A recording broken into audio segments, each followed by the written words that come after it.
الحمدللہ رب العالمین والعاقبۃ للمتقین والصلاة والسلام علی سید الانبیاء والمرسلین اما بعد بسم اللہ الرحمن الرحیم نہایت ہی حاضرین و ناظرین السلام علیکم۔ تمام احباب درود پاک پڑھ لیجئے گا۔ الصلاۃ والسلام علیک یا رسول اللہ وعلی آلک و اصحابک یا حبیب اللہ۔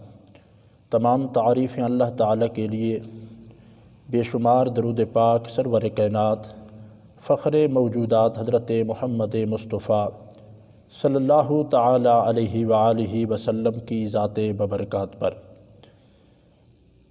فالج زدہ اچھا ہو گیا۔ جناب امیر المومنین خلیفۃ المسلمین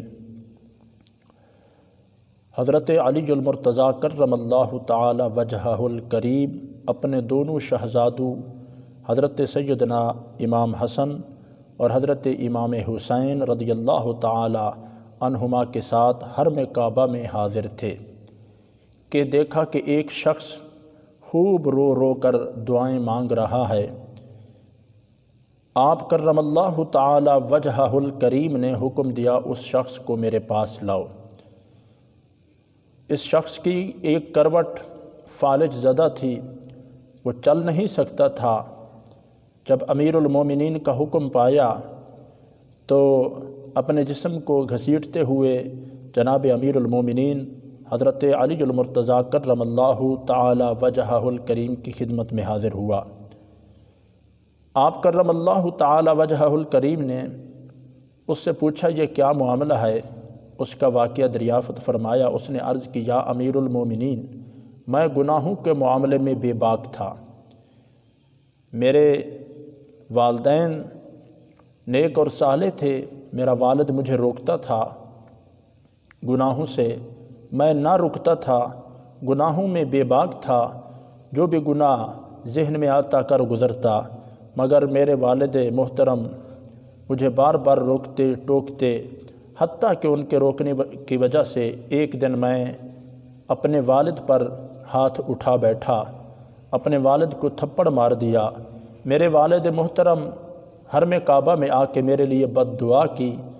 جب بد دعا کی حرم صحن میں آ کے تو پھر یہ اللہ کا عذاب آیا، میرا ایک حصہ فالج زدہ ہو گیا۔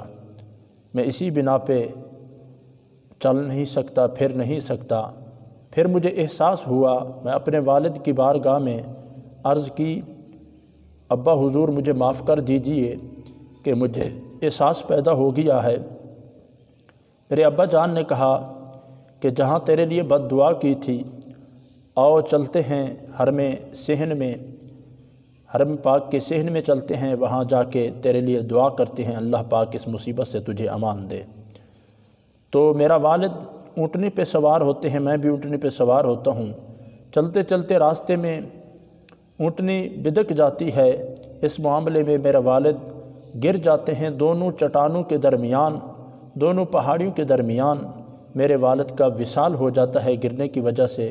انا للہ و انا الیہ راجعون۔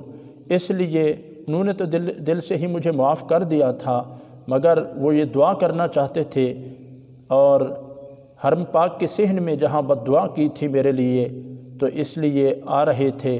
جناب علی المرتضیٰ کرم اللہ تعالی وجہہ الکریم نے فرمایا اگر ایسا ہی ہے تو پھر پریشانی کی کوئی ضرورت نہیں ہے، پریشان نہ ہو، اللہ پاک رحم فرمائے گا۔ حضرت علی المرتضیٰ کرم اللہ تعالی وجہہ الکریم 2 رکعت نماز نفل ادا کرتے ہیں۔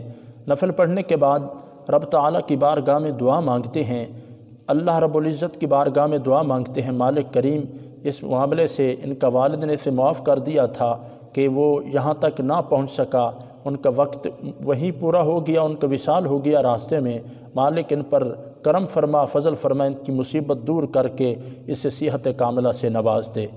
حضرت علی المرتضیٰ جب دعا کرتے ہیں، حضرت علی المرتضیٰ کے دعا کرنے کے بعد آپ کرم اللہ تعالی وجہہ الکریم فرماتے ہیں اے جوان قم باذن اللہ، اٹھ کھڑا ہو جا، قم کھڑا ہو جا، یعنی سنتے ہی وہ بلا تکلف اٹھ کر کھڑا ہو گیا، چلنے پھرنے لگا۔